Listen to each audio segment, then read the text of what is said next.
Israel, una tierra conocida por su historia de fe y devoción al Dios único, vivía ahora bajo una sombra oscura y densa de idolatría. Era un periodo convulso, en el que los líderes del reino norteño se habían entregado al culto a falsos dioses, desafiando la alianza sagrada que durante generaciones había sostenido a su pueblo. Este cambio había comenzado de forma lenta pero implacable, y ahora Acab, rey de Israel, junto a su esposa Jezabel, habían traído al país a un punto de completa corrupción espiritual. Acab, inicialmente, no se distanció completamente de las creencias de sus ancestros.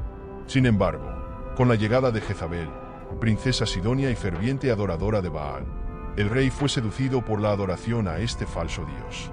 Jezabel no solo practicaba el culto, sino que lo imponía con brutalidad, exterminando a quienes se opusieran a la adoración de Baal. El temor y la desolación se habían extendido entre los profetas de Yahvé. Muchos fueron asesinados y otros se escondían en cuevas y desiertos, intentando preservar su fe. En medio de este caos, aparece un hombre de aspecto firme y austero. Elías, el tisbita, un hombre de origen humilde pero con un propósito claro y firme. No se conoce mucho sobre sus orígenes familiares, pero su figura no tardaría en dejar huella en la historia de Israel.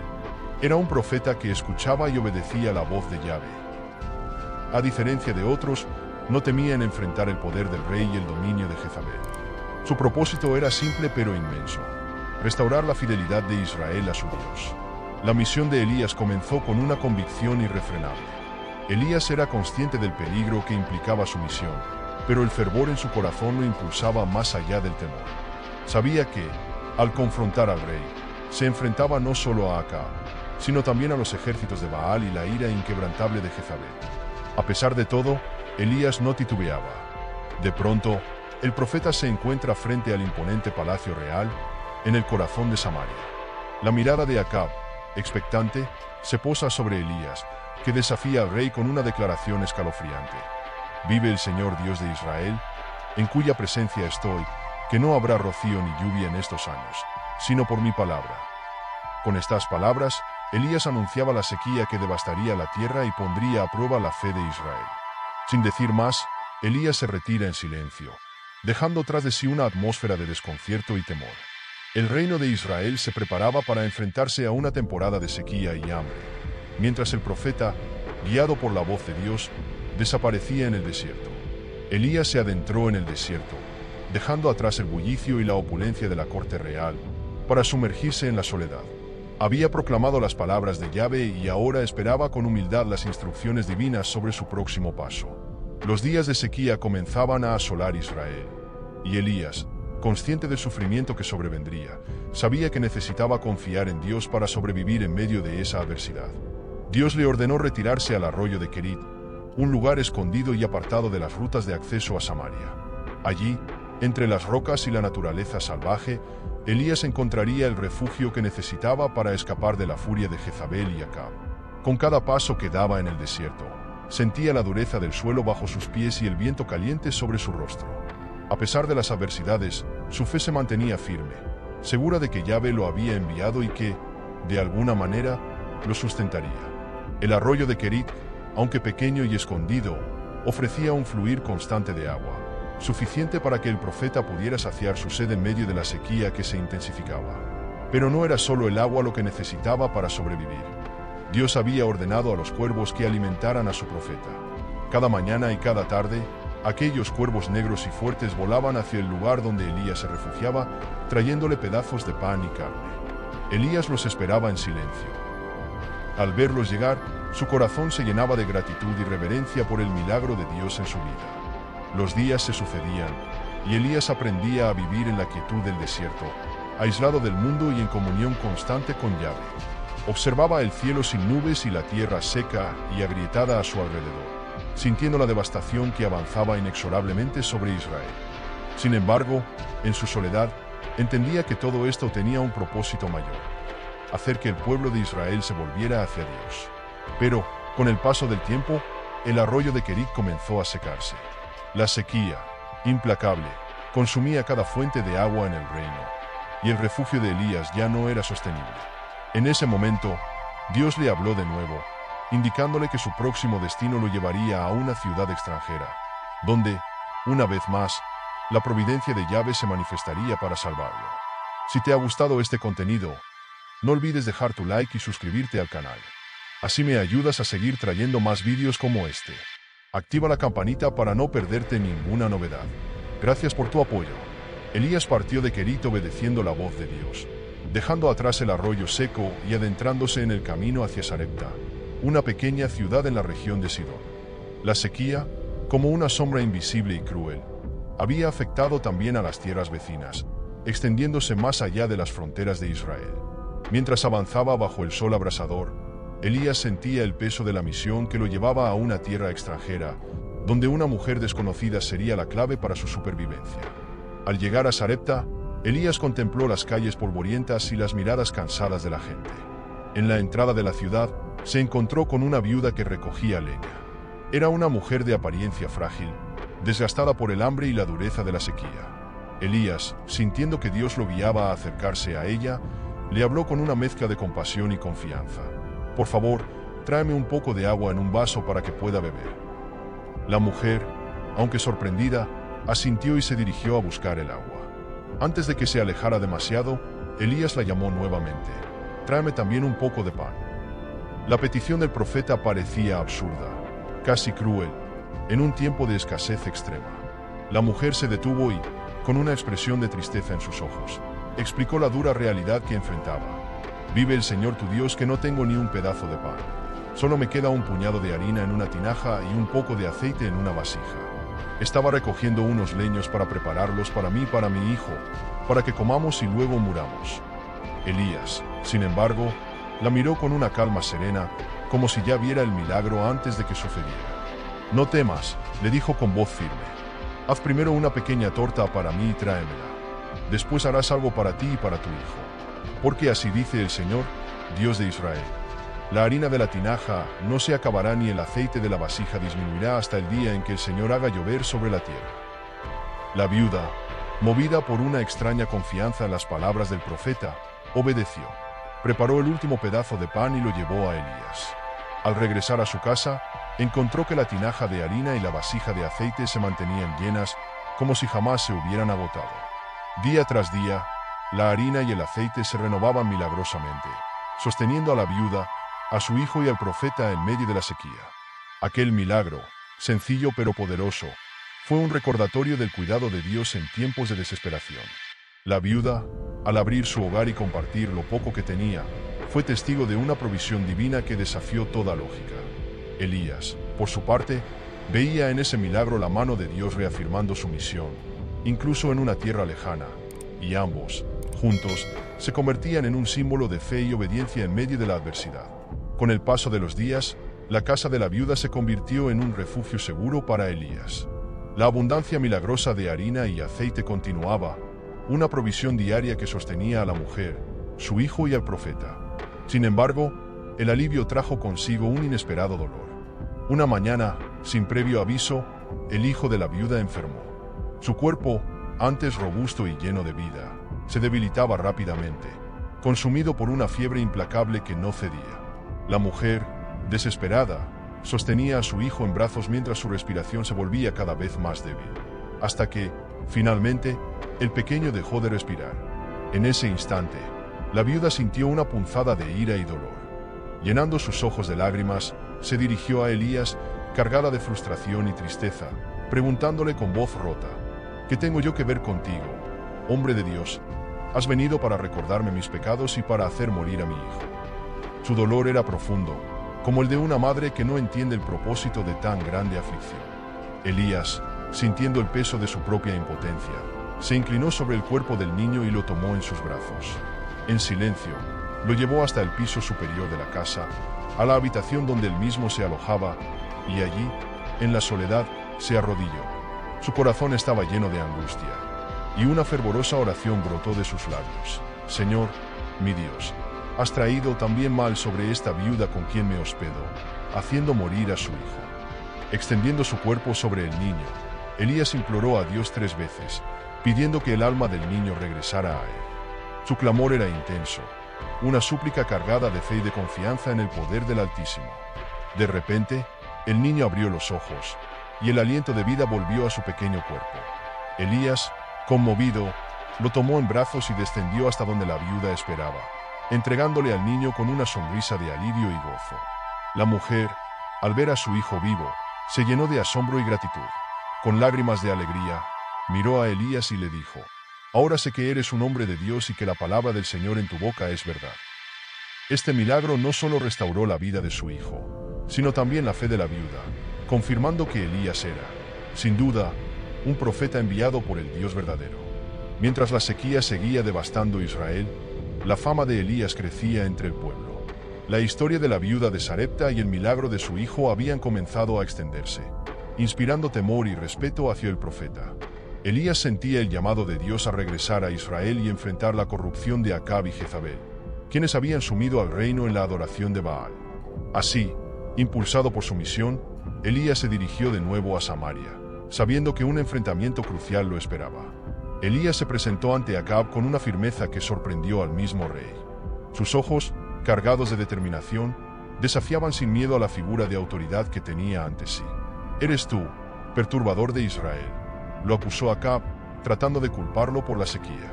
Pero Elías, con la voz firme y clara, le respondió: «No he perturbado a Israel, sino tú y la casa de tu padre, porque habéis abandonado los mandamientos del Señor y habéis seguido a los Baales». Con estas palabras, Elías no solo se defendía, sino que señalaba la raíz del sufrimiento de Israel: la idolatría y el alejamiento de Dios. Elías propuso entonces un desafío en el Monte Carmelo, donde el pueblo de Israel, junto a los profetas de Baal y los profetas de Asera, se reunirían para presenciar una prueba definitiva.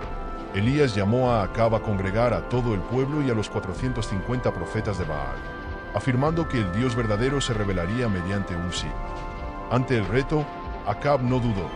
Aquel desafío le daba la oportunidad de humillar al profeta y, además, de restaurar la fe en Baal entre su gente. El Monte Carmelo estaba rodeado por una multitud expectante, con el pueblo de Israel observando a Elías en un lado y a los profetas de Baal en el otro. La tensión era palpable, y los murmullos de la gente se mezclaban con el sonido del viento que soplaba sobre el monte. Elías, rodeado de incertidumbre y de la atención de todos, se adelantó y planteó la prueba. Cada grupo prepararía un altar y ofrecería un sacrificio, pero no encendería el fuego. El Dios verdadero respondería enviando fuego desde el cielo para consumir el sacrificio. Los profetas de Baal comenzaron primero. Desde la mañana hasta el mediodía, gritaban y clamaban a su Dios, danzando alrededor del altar y lacerándose en un frenesí desesperado, en un intento por obtener respuesta. Pero el cielo permanecía en un silencio absoluto. Las horas pasaban, y el grito de los profetas se volvía cada vez más débil, sus cuerpos exhaustos, sin obtener señal alguna de Baal. Cuando ya no podían más, Elías se adelantó, y con calma reconstruyó el altar de Yahvé, usando 12 piedras, una por cada tribu de Israel, como recordatorio de la alianza divina con su pueblo. Luego colocó el sacrificio sobre el altar y, para asombro de todos, ordenó que se derramara agua sobre él hasta empaparlo completamente. Lo hizo una vez, luego otra, y una tercera, hasta que el agua llenó las zanjas alrededor del altar, como si buscara hacer evidente la imposibilidad de cualquier truco humano. Entonces, Elías levantó sus ojos al cielo y oró con fervor: «Señor, Dios de Abraham, de Isaac y de Israel, sea manifiesto hoy que tú eres Dios en Israel y que yo soy tu siervo, y que por mandato tuyo he hecho todas estas cosas. Respóndeme, Señor, respóndeme para que este pueblo reconozca que tú, Señor, eres el Dios verdadero y que estás devolviendo su corazón a ti». En ese instante, una llama de fuego descendió del cielo, consumiendo el holocausto, la leña, las piedras y el agua que llenaba la zanja. El pueblo, atónito ante tal manifestación, se postró en el suelo y clamó: «El Señor es Dios, el Señor es Dios». Elías había logrado, con el poder de Dios, devolver el corazón del pueblo hacia Yahvé. Pero su misión no terminaba allí. Actuando bajo el mandato divino, Elías ordenó que los profetas de Baal fueran capturados y ejecutados en el arroyo de Cisón, purificando así el Monte Carmelo de la idolatría que había contaminado a Israel. El sol caía lentamente, mientras el profeta observaba al pueblo postrado, consciente de que la victoria no era suya, sino del Dios verdadero. La adoración a Baal había sido desmantelada ante los ojos de todo Israel.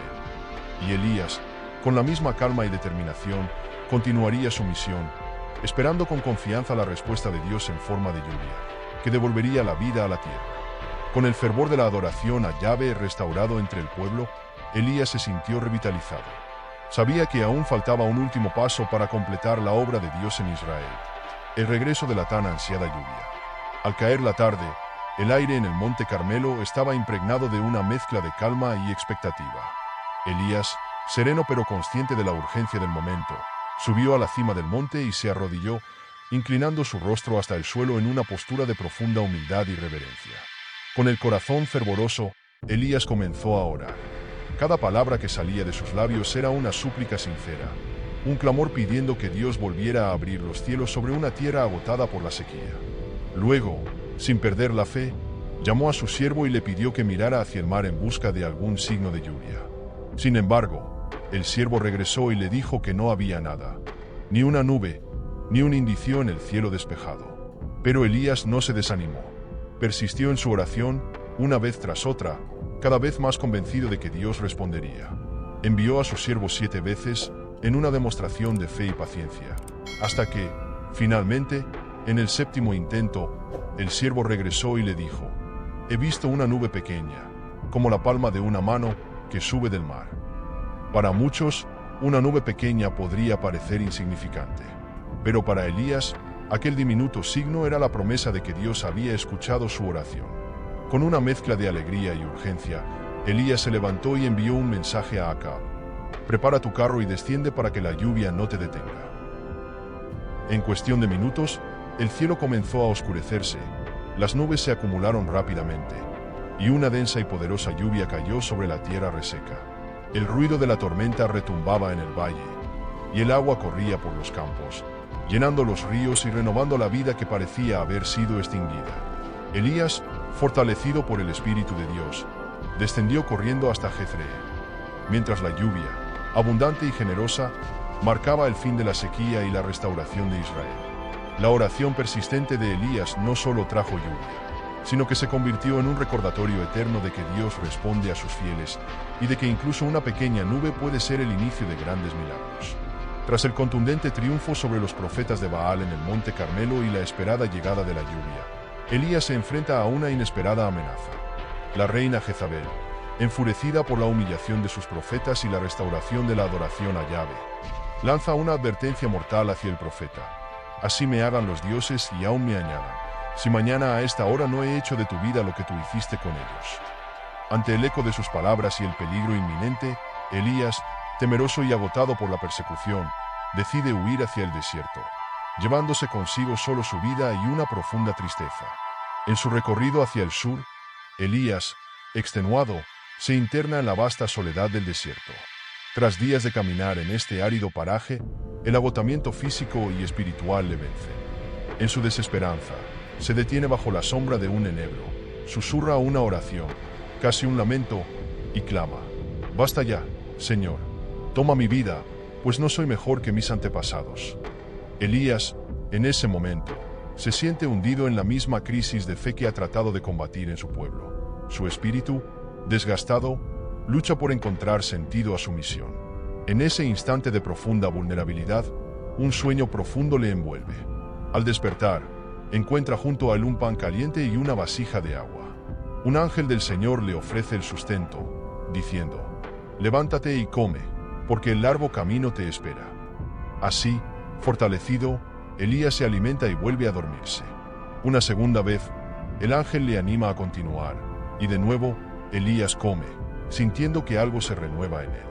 Con la fuerza de ese alimento celestial, se embarca en una jornada de 40 días y 40 noches hasta llegar al monte Horeb, la misma montaña en la que siglos antes Moisés había encontrado a Dios.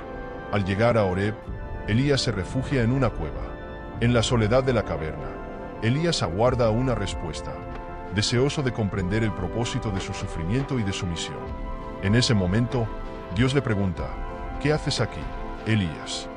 El profeta expresa su angustia: «He sido muy celoso por el Señor, Dios de los ejércitos, porque los hijos de Israel han abandonado tu pacto, han derribado tus altares y han matado a tus profetas con la espada. Solo yo he quedado, y me buscan para quitarme la vida». Dios le invita a salir de la cueva y a ponerse en pie sobre el monte. En ese preciso instante, Se desencadena un viento poderoso que desgarra las montañas y quebranta las rocas, pero Dios no está en el viento. Luego, un terremoto sacude la tierra, pero Dios tampoco se encuentra en el terremoto.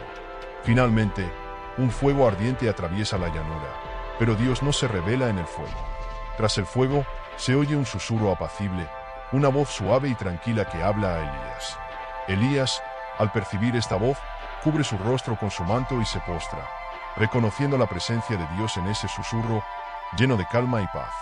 En ese momento, Dios le da una nueva misión, asegurándole que no está solo y que aún hay quienes le son fieles en Israel. Con este consuelo y renovada fe, Elías desciende de Horeb, dejando atrás la cueva y el desierto, preparado para continuar su propósito divino. Después de su encuentro con Dios en Horeb, Elías retorna a Israel con una renovada determinación. Su espíritu, fortalecido por el consuelo divino, le guía hacia un nuevo propósito: la búsqueda de un sucesor que pueda continuar su ministerio. En obediencia a la instrucción de Dios, Elías se encamina hacia Abel Mehola, donde encontrará a Eliseo, el hombre llamado a recibir y preservar el legado profético.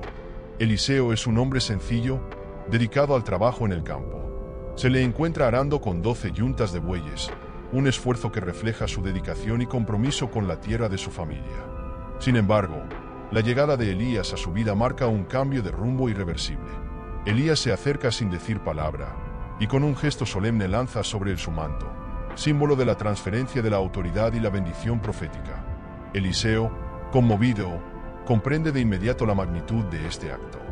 Deja los bueyes y corre hacia Elías, diciendo: «Permíteme besar a mi padre y a mi madre, y te seguiré». Este gesto expresa tanto su respeto por sus padres como su disposición a renunciar a todo para cumplir el llamado de Dios. Elías, comprendiendo la importancia de este momento, responde: «Ve, vuelve. ¿Qué te he hecho?». Esta respuesta enigmática parece darle la libertad de decidir, recordándole que la misión profética implica una entrega total y sin retorno. Tras despedirse de sus padres, Eliseo sacrifica los bueyes con los que araba y cocina su carne en el arado de madera, organizando una comida para el pueblo. Este acto, además de ser una ofrenda simbólica, representa la ruptura definitiva con su vida pasada. La decisión de Eliseo es clara y profunda. Deja atrás su vida como agricultor para seguir a Elías, dispuesto a asumir los desafíos y sacrificios que exige la vida profética. Eliseo se convierte en discípulo y asistente de Elías, acompañándolo en sus jornadas y aprendiendo las enseñanzas del profeta. A medida que caminan juntos, Elías le transmite la sabiduría y la fe necesarias para confrontar a los líderes corruptos y guiar a Israel hacia el verdadero Dios. La presencia de Eliseo se convierte en un bálsamo para el corazón de Elías, quien, consciente de su avanzada edad, encuentra en él el consuelo de saber que la misión continuará después de su partida. Eliseo, por su parte, observa a Elías con admiración y respeto, reconociendo en él la fortaleza y el coraje que provienen de una vida de servicio. La relación entre ambos se forja en la cercanía de cada jornada, fortaleciendo el vínculo de maestro y discípulo, pero también de amigo y heredero espiritual. La corrupción en Israel alcanza un punto crítico bajo el reinado del rey Acab y la reina Jezabel. A través de su influencia, Jezabel ha instaurado el culto a Baal y ha perseguido implacablemente a los profetas de Yahvé, sumiendo a la nación en la idolatría y el desorden. Elías, guiado por el mandato divino, sabe que debe confrontar nuevamente la injusticia del reino, esta vez con palabras de juicio directo. El conflicto se intensifica cuando Acab, deseoso de ampliar sus posesiones, fija sus ojos en la viña de Nabot, un humilde israelita que cuida de su herencia familiar. Nabot, fiel a las leyes de Israel y al respeto por la herencia ancestral, rechaza la oferta del rey, diciendo: «El Señor me libre de dar la herencia de mis padres». Esta respuesta indigna a Acab, quien, incapaz de obtener la viña, cae en una profunda frustración. Al conocer el motivo de su tristeza, Jezabel decide actuar con frialdad y astucia para satisfacer los deseos de su esposo. La reina, manipulando la autoridad real, organiza un juicio falso en contra de Nabot, acusándolo de blasfemia. Bajo su orden, hombres corruptos acusan a Nabot públicamente, y la sentencia es ejecutada sin compasión. Nabot es apedreado hasta morir. Tras su muerte, Jezabel entrega la viña a Acab, quien toma posesión de ella sin remordimiento, ignorando la gravedad de sus actos. Pero Dios observa esta injusticia y envía a Elías para enfrentar al rey. Con su habitual valentía, Elías se presenta ante Acab en la viña robada y le declara el juicio de Dios. ¿No has asesinado y tomado posesión? Así dice el Señor. En el lugar donde lamieron los perros la sangre de Nabot, los perros lamerán también tu sangre. Elías prosigue, anunciando que la casa de Acab será destruida, y que Jezabel, la incitadora de tanta maldad, encontrará un destino terrible. Los perros devorarán a Jezabel junto al muro de Jezreel. Las palabras de Elías resuenan como un eco aterrador en el corazón de Acab, quien por primera vez siente el peso de su propia maldad. En un acto inesperado de arrepentimiento, el rey se humilla, rasgando sus vestiduras y ayunando en señal de duelo. Dios, observando este acto de arrepentimiento, decide retrasar el juicio total sobre la casa de Acab hasta la siguiente generación. Sin embargo, el destino de Jezabel permanece inalterado. Su crueldad y desprecio hacia la justicia divina no tienen redención. La confrontación de Elías con Acab y Jezabel no solo representa un acto de justicia, sino también un recordatorio de que ningún poder humano puede escapar del juicio divino. La corrupción y la idolatría tienen sus consecuencias, y Elías, con el respaldo de Dios, sigue siendo el portavoz incansable de esta verdad en Israel. Su valentía y compromiso se convierten en un faro de esperanza para el remanente fiel, y su misión se mantiene firme, recordando a Israel que la justicia de Dios no tardará en cumplirse. Este momento finaliza con Elías retirándose, sabiendo que su labor está cerca de completarse y que el tiempo de su partida se aproxima. En su mente, ya vislumbra a Eliseo, listo para tomar su lugar y continuar la obra en una tierra que clama por redención. El tiempo de Elías en la tierra se acerca a su fin. Consciente de ello, el profeta emprende un último viaje junto a Eliseo, pasando por lugares cargados de historia y significado para Israel: Gilgal, Betel y Jericó. Estos sitios sagrados evocan los momentos en que Dios mostró su poder y fidelidad a su pueblo. A lo largo del camino, Elías se vuelve hacia Eliseo en cada parada, sugiriéndole que se quede y no lo acompañe más allá. Pero Eliseo insiste: «Vive el Señor y vive tu alma, que no te dejaré». La lealtad y devoción de Eliseo hacia su maestro son inquebrantables. Cuando llegan finalmente al río Jordán, Elías toma su manto y, en un gesto cargado de autoridad y simbolismo, golpea las aguas. El río se abre ante ellos y ambos cruzan en seco, recordando la travesía de los antiguos israelitas bajo la guía de Josué. Al otro lado del Jordán, Elías se vuelve hacia Eliseo y le ofrece un último don: «Pide lo que quieras que haga por ti, antes que yo sea quitado de ti». Eliseo, sin dudar, expresa su deseo de recibir una doble porción del espíritu de Elías, aspirando a continuar su misión con la misma fuerza y devoción. Elías responde que su petición es difícil, pero le asegura que, si logra ver su partida, el don le será concedido. En ese instante, un torbellino envuelve el lugar, y un carro de fuego con caballos resplandecientes desciende desde el cielo. Elías es arrebatado en un torbellino ante los ojos de Eliseo, quien, maravillado y desgarrado por la separación, clama: Padre mío, carro de Israel y su gente de a caballo». Mientras contempla el ascenso de Elías, el manto de su maestro cae, flotando suavemente hasta los pies de Eliseo. Recogiendo el manto de Elías, Eliseo regresa al Jordán. Con determinación y una fe renovada, golpea las aguas como lo hizo su maestro, diciendo: «¿Dónde está el Señor, el Dios de Elías?». Las aguas se abren de nuevo, confirmando que el espíritu de Elías ahora reposa sobre él. Así, Eliseo cruza de regreso, consciente de que el legado de Elías ha sido transferido a sus manos. El profeta ha partido, pero su misión y su espíritu permanecen vivos en Israel a través de Eliseo, quien avanzará como el nuevo defensor del Dios de Israel, dispuesto a continuar la obra de su maestro en una tierra aún sedienta de justicia y verdad. Si te ha gustado este contenido, no olvides dejar tu like y suscribirte al canal. Así me ayudas a seguir trayendo más vídeos como este. Activa la campanita para no perderte ninguna novedad. Gracias por tu apoyo.